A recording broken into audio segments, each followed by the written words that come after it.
بسم اللہ الرحمن الرحیم۔ دوسری کہانی۔ جناب رسول اللہ صلی اللہ علیہ وآلہ وسلم نے ایک مرتبہ فرمایا کہ بنی اسرائیل میں 3 آدمی تھے، ایک کوڑھی، دوسرا گنجا، تیسرا اندھا۔ خداوند تعالیٰ نے ان کو آزمانا چاہا اور ان کے پاس ایک فرشتہ بھیجا۔ پہلے وہ کوڑھی کے پاس آیا اور پوچھا، تجھ کو کیا چیز پیاری ہے؟ اس نے کہا، مجھے اچھی رنگت اور خوبصورت کھال مل جائے اور یہ بلا جاتی رہے جس سے لوگ مجھ کو اپنے پاس بیٹھنے نہیں دیتے اور گھن کرتے ہیں۔ اس فرشتے نے اپنا ہاتھ اس کے بدن پر پھیر دیا، وہ اسی وقت اچھا ہو گیا اور اچھی کھال اور خوبصورت رنگت نکل آئی۔ پھر پوچھا، تجھ کو کون سے مال سے زیادہ رغبت ہے؟ اس نے کہا، اونٹ سے۔ پس ایک گابھن اونٹنی بھی اس کو دے دی اور کہا، اللہ تعالیٰ اس میں برکت دے۔ پھر گنجے کے پاس آیا اور پوچھا، تجھ کو کون سی چیز پیاری ہے؟ کہا، میرے بال اچھے نکل آئیں اور یہ بلا مجھ سے جاتی رہے کہ لوگ جس سے گھن کرتے ہیں۔ فرشتے نے اپنا ہاتھ اس کے سر پر پھیر دیا، وہ فوراً اچھا ہو گیا اور اچھے بال نکل آئے۔ پھر پوچھا، تم کو کون سا مال پسند ہے؟ اس نے کہا، گائے۔ پس اس کو ایک گابھن گائے دے دی اور کہا، اللہ تعالیٰ اس میں برکت بخشے۔ پھر اندھے کے پاس آیا اور پوچھا، تجھ کو کیا چیز چاہیے؟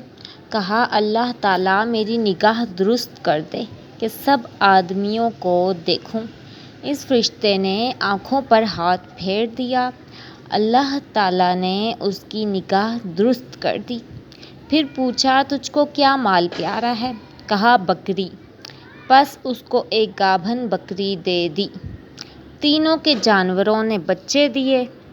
تھوڑے دنوں میں اس کے اونٹوں سے جنگل بھر گیا اور اس کی گایوں سے اور اس کی بکریوں سے۔ پھر وہ فرشتہ خدا کے حکم سے اسی پہلی صورت میں کوڑھی کے پاس آیا اور کہا، میں ایک مسکین آدمی ہوں، میرے سفر کا سب سامان چک گیا، آج میرے پہنچنے کا کوئی وسیلہ نہیں سوائے خدا کے اور پھر تیرا۔ میں اس اللہ کے نام پر جس نے تجھے اچھی رنگت اور عمدہ کھال عنایت فرمائی، تجھ سے ایک اونٹ مانگتا ہوں کہ اس پر سوار ہو کر اپنے گھر پہنچ جاؤں۔ وہ بولا، یہاں سے چل، دور ہو، مجھے اور بہت سے حقوق ادا کرنے ہیں، تیرے دینے کی اس میں گنجائش نہیں۔ فرشتے نے کہا، شاید تجھ کو تو میں پہچانتا ہوں، کیا تو کوڑھی نہیں تھا کہ لوگ تجھ سے گھن کرتے تھے، اور کیا تو مفلس نہیں تھا؟ پھر تجھ کو خدا نے اس قدر مال عنایت فرمایا۔ اس نے کہا، واہ، کیا خوب، یہ مال تو میری کئی پشتوں سے باپ دادا کے وقت سے چلا آتا ہے۔ فرشتے نے کہا، اگر تو جھوٹا ہو تو خدا تجھ کو پھر ویسا ہی کر دے جیسا تو پہلے تھا۔ پھر گنجے کے پاس اسی پہلی صورت میں آیا اور اسی طرح سے اس سے بھی سوال کیا اور اس نے بھی ویسا ہی جواب دیا۔ فرشتے نے کہا کہ اگر تو جھوٹا ہو تو پھر خدا تجھ کو ویسا ہی کر دے جیسا پہلے تھا۔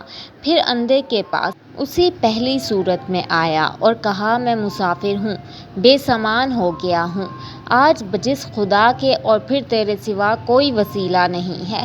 میں اس کے نام پر جس نے دوبارہ تجھ کو نگاہ بخشی، تجھ سے ایک بکری مانگتا ہوں کہ اس سے اپنی کارروائی کر کے سفر پورا کروں۔ اس نے کہا، بے شک میں اندھا تھا، خدا تعالیٰ نے محض اپنی رحمت سے مجھے نگاہ بخشی۔